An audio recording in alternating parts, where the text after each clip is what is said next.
Chapter 13. His Own Kind. The following morning, Tarzan, lame and sore from the wounds of his battle with Terkoz, set out toward the west and the sea coast. He traveled very slowly, sleeping in the jungle at night and reaching his cabin late the following morning.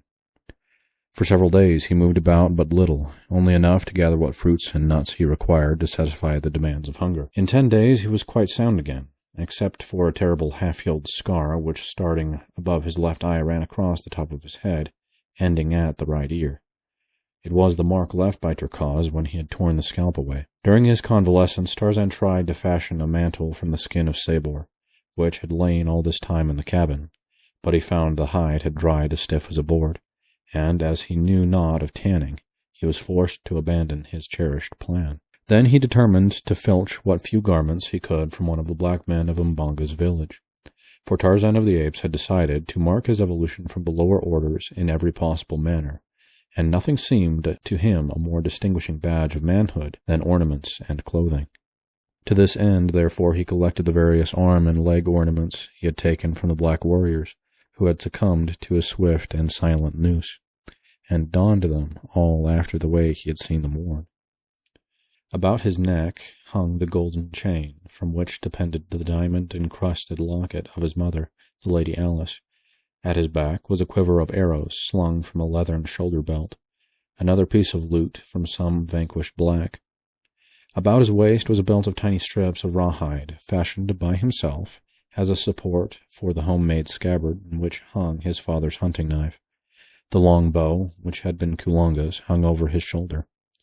The young Lord Greystone was indeed a strange and warlike figure, his mass of black hair falling to his shoulders behind and cut with his hunting knife to a rude bang upon his forehead, that it might not fall before his eyes.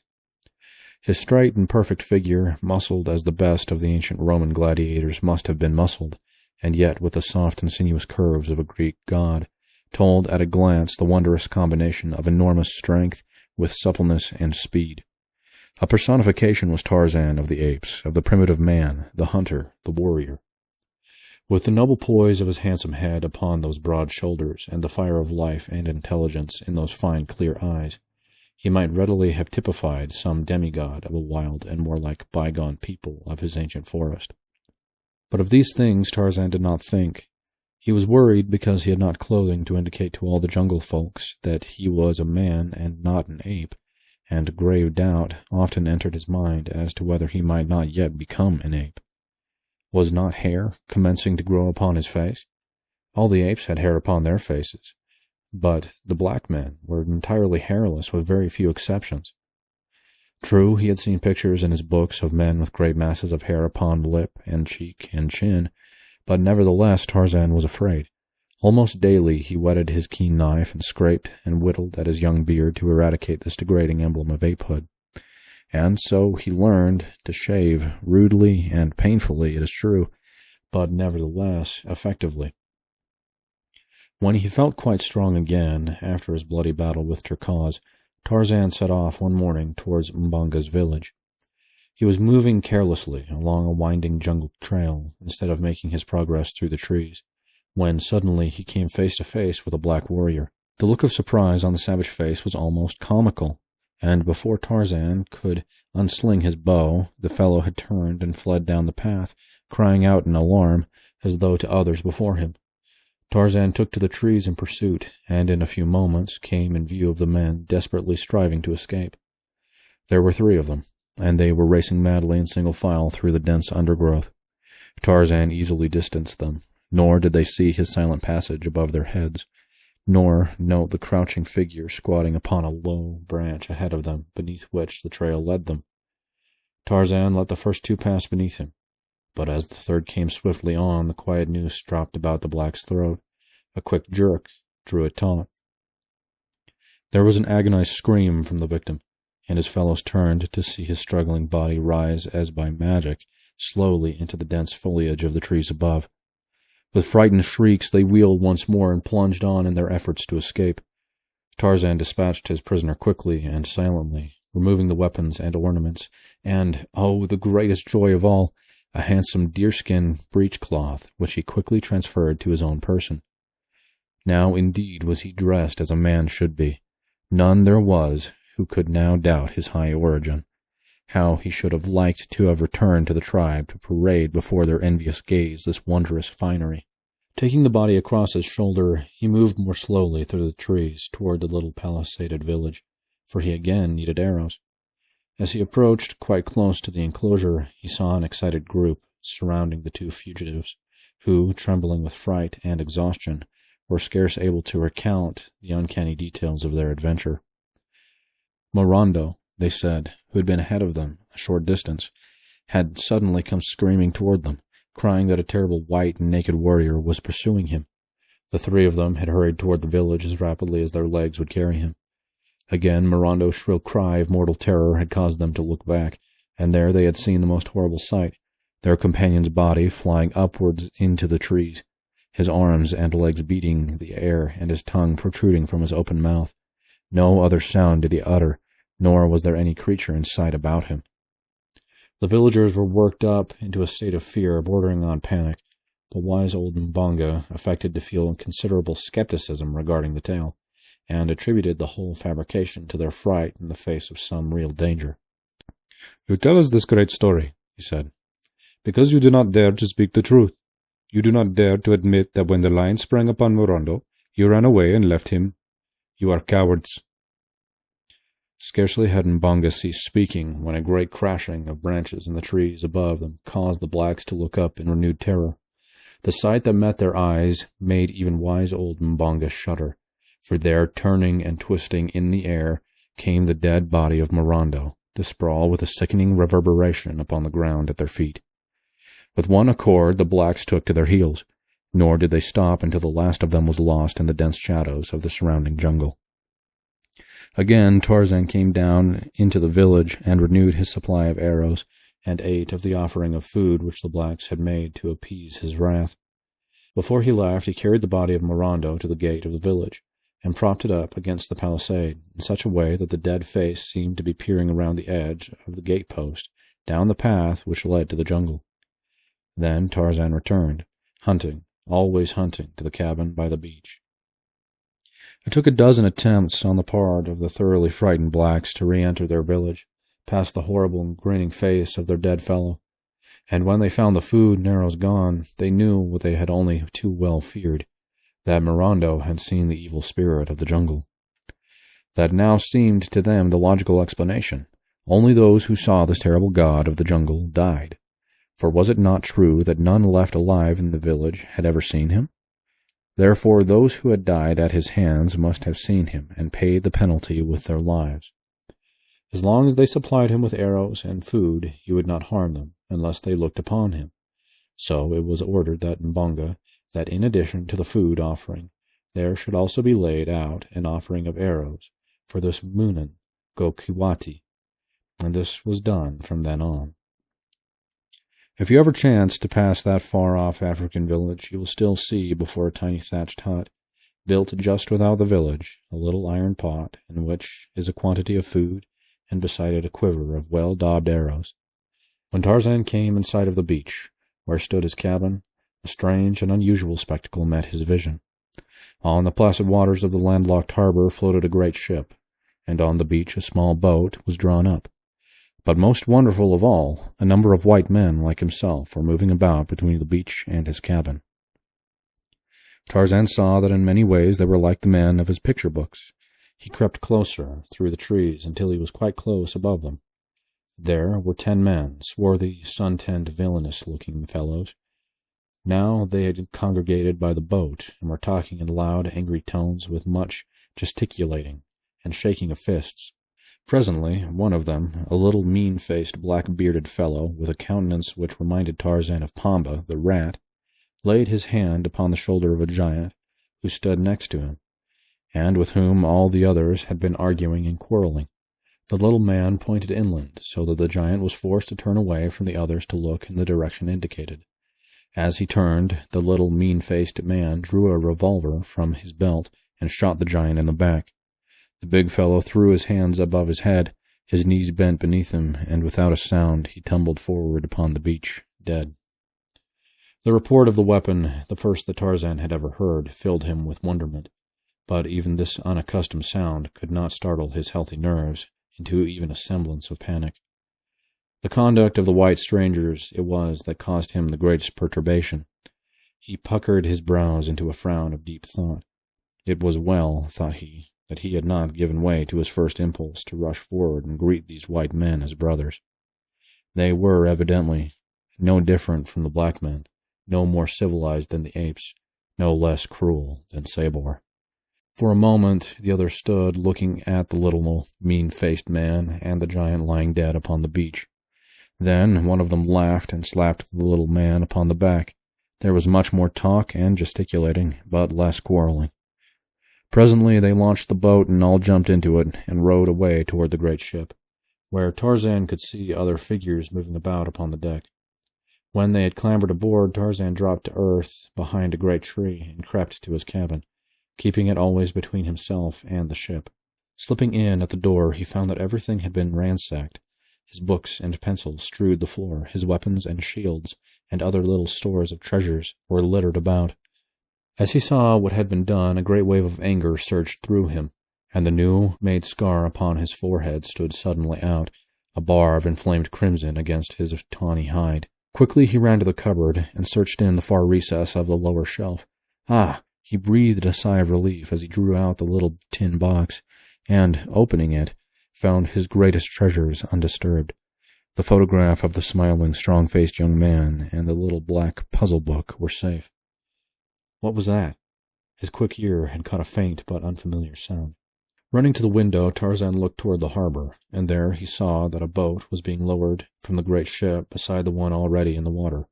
Soon he saw many people clambering over the sides of the larger vessel and dropping into the boats. They were coming back in full force.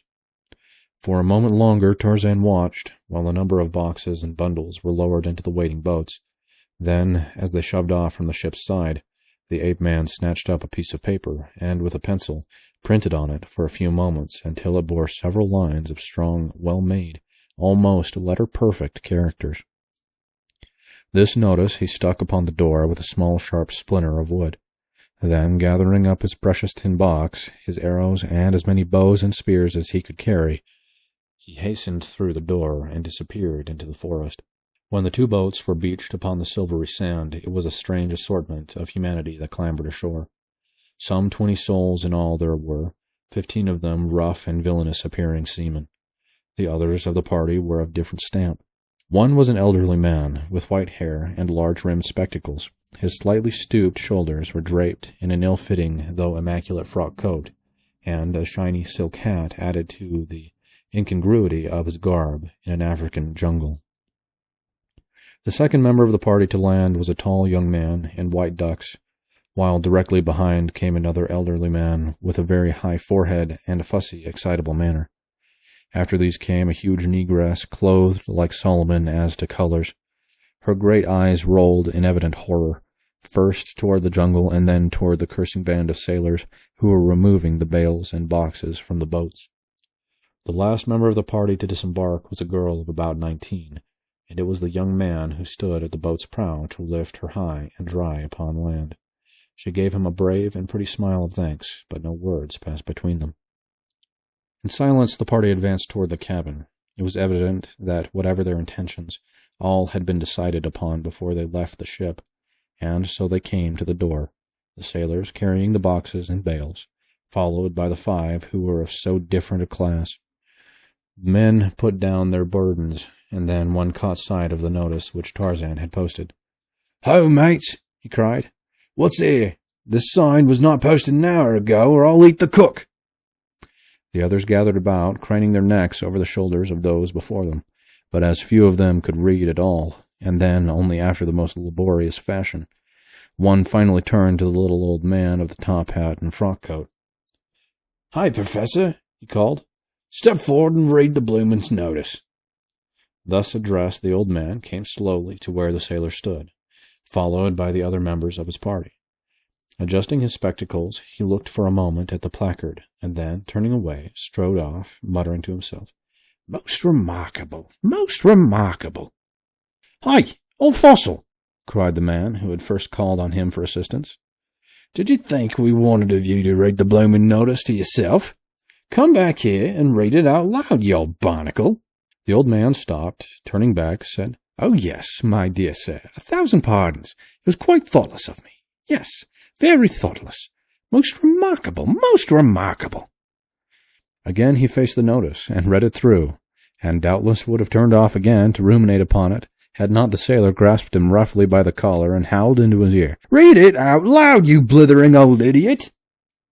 "Ah, yes, indeed," replied the professor softly, and adjusting his spectacles once more, he read aloud. "This is the house of Tarzan, the killer of beasts and many black men. Do not harm the things which are Tarzan's. Tarzan's watches, Tarzan of the Apes." "Who the devil is Tarzan?" cried the sailor who had before spoken. "He evidently speaks English," said the young man. "But what does Tarzan of the Apes mean?" cried the girl. "I do not know, Miss Porter," replied the young man, "unless we have discovered a runaway simian from the London Zoo who has brought back a European education to his jungle home.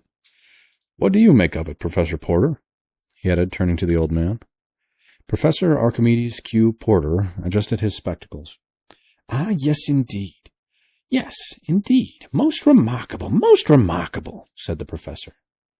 "But I can add nothing further to what I have already remarked, in elucidation of this truly momentous occurrence." And the professor turned slowly in the direction of the jungle. "But, Papa," cried the girl, "you haven't said anything about it yet." "Tut, tut, child, tut, tut," responded Professor Porter in a kindly and indulgent tone. "Do not trouble your pretty head with such weighty and abstruse problems." And again he wandered slowly off in still another direction, his eyes bent upon the ground at his feet, his hands clasped behind him beneath the flowing tails of his coat.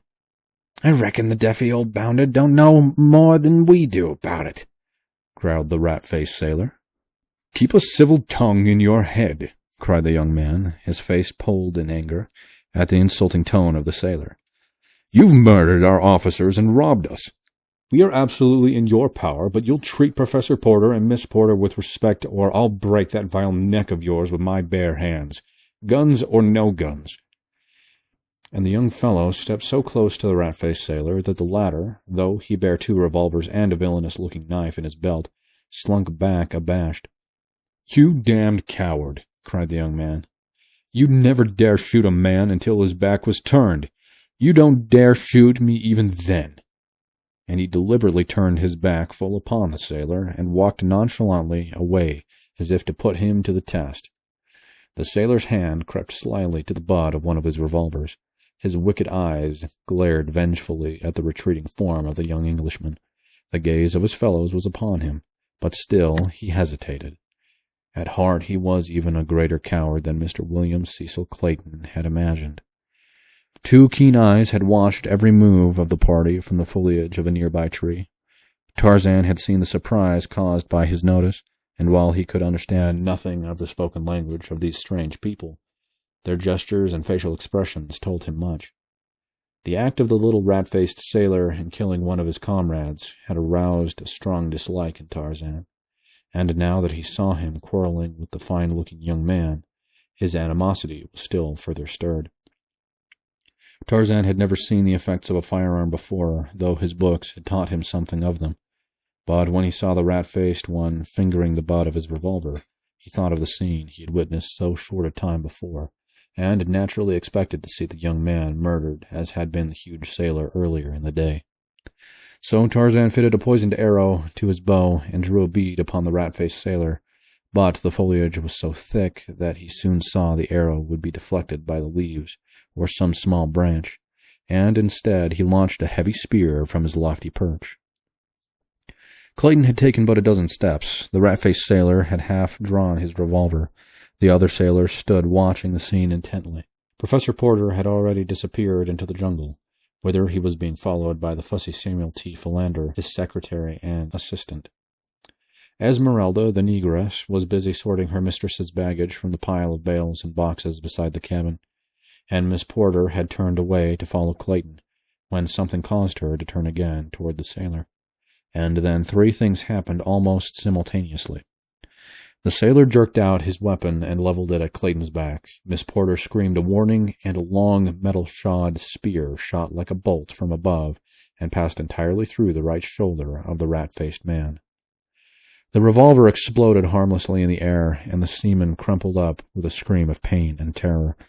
Clayton turned and rushed back toward the scene. The sailors stood in a frightened group, with drawn weapons, peering into the jungle. The wounded man writhed and shrieked upon the ground. Clayton, unseen by any, picked up the fallen revolver and slipped it inside his shirt. Then he joined the sailors in gazing, mystified, into the jungle. "Who could it have been?" whispered Jane Porter, and the young man turned to see her standing, wide-eyed and wondering, close beside him. "I dare say Tarzan of the Apes is watching us all right," he answered in a dubious tone. "I wonder, now, who that spear was intended for. If for Snipes, then our ape friend is a friend indeed. By Jove! Where are your father and Mr. Philander? There's someone or something in that jungle, and it's armed, whatever it is. Ho! Professor! Mr. Philander! Young Clayton shouted.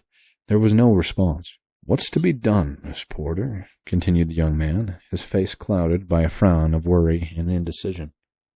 I can't leave you here alone with these cutthroats, and you certainly can't venture into the jungle with me. Yet someone must go in search of your father. He is more than apt to wandering off aimlessly, regardless of danger or direction, and Mr. Philander is only a trifle less impractical than he. You will pardon my bluntness, but our lives are all in jeopardy here, and when we get your father back, something must be done to impress upon him the dangers to which he exposes you, as well as himself, by his absent-mindedness. I quite agree with you, replied the girl, and I am not offended at all. Dear old Papa would sacrifice his life for me without an instant's hesitation. Provided one could keep his mind on so frivolous a matter for an entire instant, there is only one way to keep him in safety, and that is to chain him to a tree. The poor dear is so impractical. I have it, suddenly exclaimed Clayton. You can use a revolver, can't you? Yes, why? I have one. With it, you and Esmeralda will be comparatively safe in this cabin, while I am searching for your father and Mr. Philander. Come, call the woman, and I will hurry on. They can't have gone far. Jane did as he suggested, and when he saw the door close safely behind them, Clayton turned toward the jungle. Some of the sailors were drawing the spear from their wounded comrade, and as Clayton approached, he asked if he could borrow a revolver from one of them while he searched the jungle for the professor.